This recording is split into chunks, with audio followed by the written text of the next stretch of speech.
Hey everyone, I'm Madonna. This is David, and we're going to talk about bioimpedance screenings. Right, bioimpedance screening. So it's one of VLA. the VLA, vitality, longevity, and anti-aging parameters that let us know about how our health is going. So I've been training David up in it for a few months, and it's really nice because people can often see what's going on in their bodies by this nice little device, which lets us know all sorts of things about the quality of the cells and the tissues inside your body. So what have you liked about doing the bioimpedance screenings?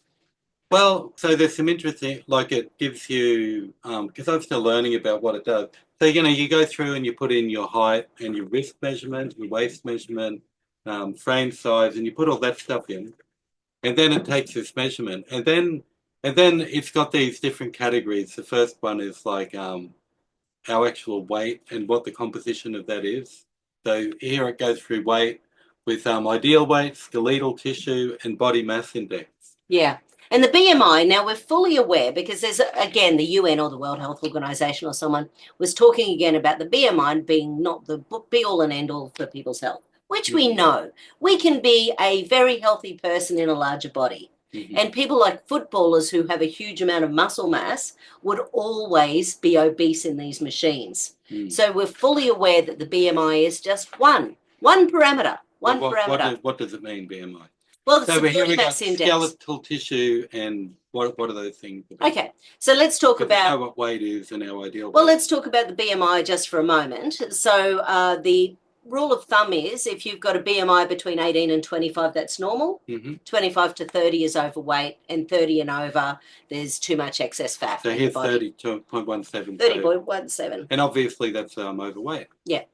So then the next area we're looking at is fat mass. Now that seems pretty obvious, but there's two types of fat that this device actually shows us. So this is the regular garden variety fat in the body. And obviously we don't want too much excess fat because fat becomes inflammatory. Once our BMI is over 30, the fat mass makes more hormones than anywhere else in the body.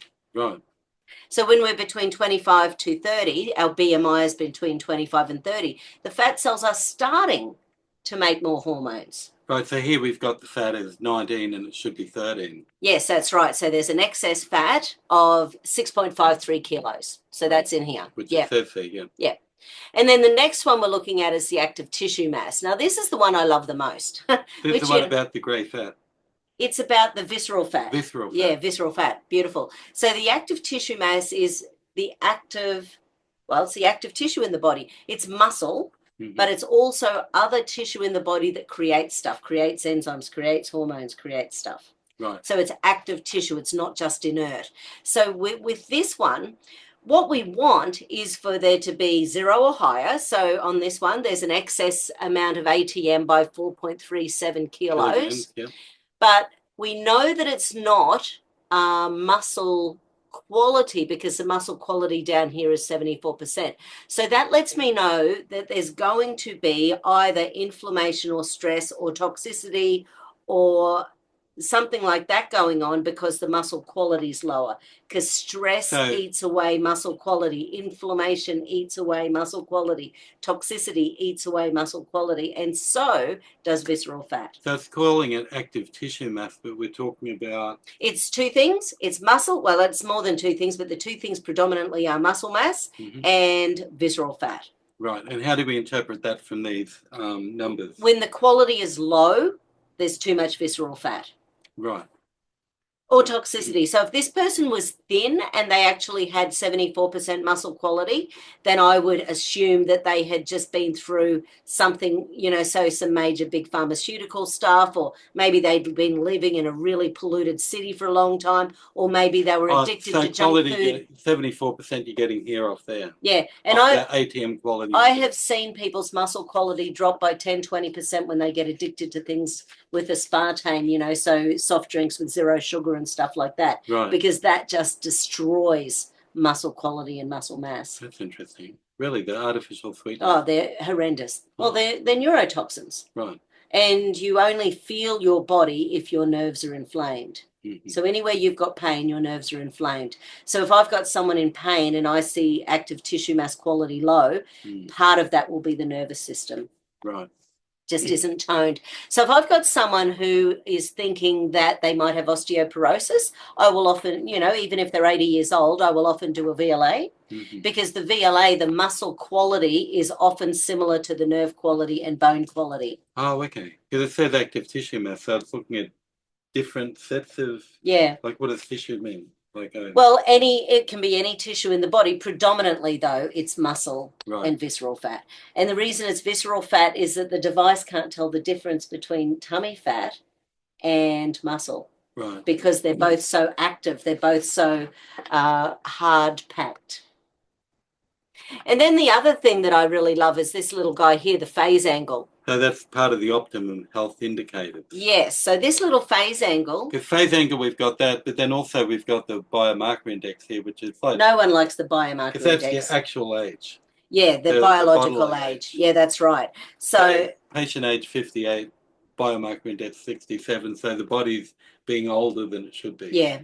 Yeah. Is that what it means? Yeah, absolutely. And it means that if this person stayed in this parameter, they're really acting like a 67-year-old. Oh, okay, so if nothing was done to improve things, they're biologically 67 instead of 58. Right. And that can get up over 100. I've seen, if someone's muscle quality is really low, and it is interesting with muscle quality because,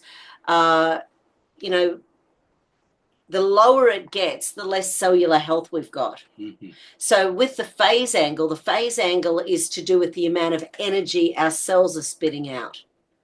Right. So if it's low, the phase angle of 4 and lower is potentially carcinogenic situation in the body. Okay, so a phase angle of 6 here, 5.98. So that's not too bad. It's one of these things that the thing that I don't like about this device, or one of the things I don't like about this device, is that it does adjust things as we got older, which annoys me. I want to be able to look at someone who's 80 and look at someone who's 20 and have exactly the same stuff going on in the background for the device. But they do sort of dumb down the phase angle, go, 70 years old, you don't need much energy. Right. Which just sort of annoys me. But anyway, that's one of those things. But phase angle, and the other thing I find when people's phase angle is down around that 4.5, quite often they've been on a lot of big pharma, or they've, again, the pollution, the stress, the toxicity, the addiction to junk food, the addiction to soft drinks. Which is coming in more in modern life, whether we like it or not. It's just the way what we consume is. It's so more refined, more... so many. We're doing a King Louis, Let them eat cake, but I'll eat everything. White sugar, white flour. And there are more toxins in the environment and in the food, and we've got to be more careful. I know, and I saw, and this is where, it's funny, I've got a health company that I often order even just some potato chips from, because if I'm ordering potato chips, I don't want all the carcinogenic vegetable oils in them. So I order ones that are like $8 a packet, but it is funny because there's 3 packets on that website. 2 of them have got really nasty vegetable oils, and there's one that you can order that's olive oil, potatoes, and salt, nothing else. Right. So, it's sort of just making those choices, with things that you don't eat very often, just choose better. Or chop up some potatoes and whack them in your oven. So what does phase angle mean if you're going to... No one knows what phase angle is. What does that actually mean in English? Well, I never forget a phase. So, I see it's a phase you're going through. Yeah, it's a phase I'm going through. So, no, the phase angle is to do with the amount of cellular energy you're making. So how much ATP, which is your energy molecule, how much your mitochondria is making ATP. So, for example, if someone, this person has got plenty of muscle mass because there's an excess. So with the ATM, if the visceral fat disappears, plenty of muscle mass. If we can get that muscle quality better, and the thing I love about this is there's plenty of room to maneuver. Right. So this is not a bad thing. This is a great thing to go, okay, well, let's pick up your muscle quality. Let's see. Because exercise is amazing for this. Say you've done stuff. All right, because we got the phase angle here, but then we got patient age, but then we've got the fat muscle ratio. No, don't worry. I'd never worry about that. Fat distribution, high risk. That high risk is to do with cancer, diabetes, heart risk. Right, so because this is like there's a high risk there. Well, some people might Which is have a okay. small waist but have big hips. Mm. So that is a lower risk for the things like this. The reason abdominal fat is a high risk is because the abdominal fat, once again, once our BMI is up over 30, assuming we're not bodybuilders, and our muscle quality is low, it means our body is releasing at least 32 inflammatory hormones. So things like cortisol, which shuts down the memory, things like adrenaline, noradrenaline, all those stress hormones. It can shut down the thyroid. It can slow down liver detoxification. It can slow down kidney detoxification. It will mess with the microbiome in the gut so that we're not living on the planet as easily as we could. You know, so, and I was listening to a guy, Dr. Jack Cruz, a few days ago, and he was saying, you know, if someone smokes, if you smoke outdoors, he has no problem with it. Smoke indoors, you're really ramping up your risk of cancers. So he was all about personal. Yeah, he was all about. Well, he was all about sunshine being an antidote for just about everything, because even the mitochondria, which creates ATP, our energy molecule, which affects the phase angle, he said the mitochondria makes light, which was just an interesting little factoid out of the 4.5 hours I listened to him. It makes light inside your body. Yeah. And so does the pineal gland. When we close our eyes and meditate and create light in our brain, it activates our pineal gland. It's actually quite a thing that when you meditate internally, there's internal light. Yeah. And, you know, if you do more advanced meditation, it can become quite incredible. Yeah. Like the internal light and what it can do. Yeah. Really. Is there some relation with that? Oh, he wrote a book called Light, you know, so he's all about the light. You know, it's really interesting. And he's been a big pharma boy for a long, long time as a brain surgeon, but he's just totally gone, right, this is what we've got to do on the planet. Right. So now I'm going to talk about these little guys. So this is intracellular and extracellular fluid.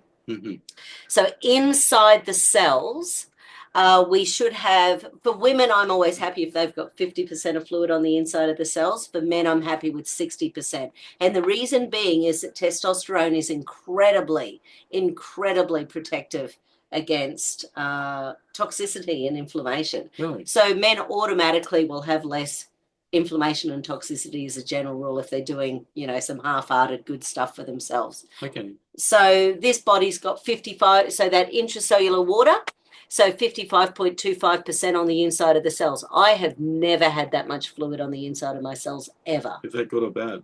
Well, it's not bad. It's not bad as a starting point when we've got all of these, you know, the muscle quality and the inflammation going on. So it's not a bad place to start. But this person should be aiming for 60%, you know, because we can. And this here is the ideal extracellular fluid. So the extracellular water is the amount of fluid outside the cells. Right. So we're meant to have in this body about 13.78% fluid, but there's 21.47. Right. So what's that? That's about 7.5 liters of excess fluid. So our system puts that water there to reduce inflammation. Is it a cooling part of the cooling system? Well, it's about diluting toxins. Right. And the toxins can be anything. Everyone always says, what toxins are there? And I go, I don't know. And that's where I would do a bioimpedance screening or an oligo scan or something like that and see whether there's, you know, heavy metals or bacteria or parasites or whether the body's liver and kidneys and, you know, maybe the organs aren't working properly to detoxify. That extracellular water, it's often when people start dieting, the first thing they lose is water. Yes. So if they're not getting enough protein, absolutely. And it eats, yes. So the initial stages of dieting, people often get nowhere near enough protein and fat, so their body will chew away the easiest things to get rid of. The easiest things for our body to use as energy is protein. Right. So, you know, the fat's the last thing to go. Unless we do something really specific. So if the water, because often, okay. Right, okay. Yeah. So, you know, so 7.5 liters of fluid, that's a fair chunk outside the cells. So that is, and don't forget medications will mess with this too. So if people are on things like say, beta blockers and ACE inhibitors for the heart, if people are on things like blood thinners, if people are on even things for anything that is a toxin to our body that we're taking all the time, can end up messing with this, because the body can keep the fluid in there to try to dilute those toxins while it's trying to get out of the body. They're trying to dilute it. Yeah, they're diluting the toxins. So you're keeping... And outside the cell, so. Yeah, so the problem with that is, just say this is our little cell. That means there's 7.5 litres of pressure on the cells in the body as well. So then it's harder for the nutrients to get in and the waste products to get out. Right. Yeah. Yeah, so that's the little VLA bioimpedance screening. I just love it because it's just so quick. It's, yeah, once again, if you're here in Brisbane, we're in Manly West, and it's just a nice, neat little tool that gives us an instant. I'll tell you a funny little story about my 3 Mars bar girl. I've told you my 3 Mars bar girl story. I think I have. I'm thinking of a different Mars bar joke, but let's go. Okay. I know that one. You know that one. So there's yeah. So there's basically this woman, and she was seeing me once a fortnight, I think, for weight loss. We were doing HCG at the time. And basically, so every fortnight she's coming in, we're having the VLA, and one week she said, okay, got to be honest, I dropped in to get petrol the other day. The king size Mars bars were on special at the petrol station, so I got 3 for $5, and they were all gone by the time I got home. Right. So she scoffed 3 Mars bars. So I said, oh, well, let's see what's happened. So the funny thing was, the weight was about the same, because it had been 2 weeks, and, you know, so she'd been doing pretty well. Now, I shouldn't laugh, and I wish I could remember her name, but the BMI pretty much stayed the same. The fat mass went up a few kilos. Right. The muscle mass went down a few kilos. Why would it go up kilos? Mars bars aren't very heavy. No, well, that's the fun thing about it, is that if your body will hold everything it can in the fluid to put into the fat mass. So if you've got toxins, sugar and stuff floating around in your bloodstream, your body is binding with that sugar and stuffing it into the fat mass as quickly as it can. So inflammation can go into the fat mass and increase it. Cortisol can go into the fat mass. Because the reason I'm looking at that is because people with heart problems, if they get a sugar rush, that can cause a heart attack. Yes. So that means the sugar's doing a lot more than just... Oh, absolutely. No, 100%. Is that like on target of what that's about? Yeah. And so basically the ratio of fat mass went up, muscle mass went down, muscle quality went down, and the fluid outside her cells went up. So all the worst parameters got worse. So, and she just went, okay, I won't do that again. But it was pretty funny that her weight was the same. Because what's happening there's a sugar spike. There's a cascade. That's right. The sugar spike because it's high GI food. Yes. Right. And so the sugar spike happens, and then all this other stuff. And then the inflammation and everything. And if we're inflamed, sometimes even if we're not eating, our body will lay down fat, just sopping up so the inflammatory cytokines. It'll be anticipating. And especially we're trying to lose weight, we're going off that. Now we hit it, it goes bang. And don't forget, there's only a couple of really specific processes out there that actually eliminate fat cells. So most fat cells, once we've got them for life. So obviously people can go get liposuction, which I wouldn't touch it with a 40-foot pole. HCG actually done correctly eliminates fat cells. The matured hops bitter extracts done correctly eventually eliminates fat cells. Exercise only shrinks it. Exercise does not eliminate fat cells. It shrinks them. And that's the problem, because the fat cells are waiting for the next time we have a beer or a pizza or a veggie burger. They're just waiting. So the fat cells can shrink and get bigger and shrink, and they have a memory of how big they want to be as well. So what sort of ways, so we've got this now, what sort of ways do we have to improve this?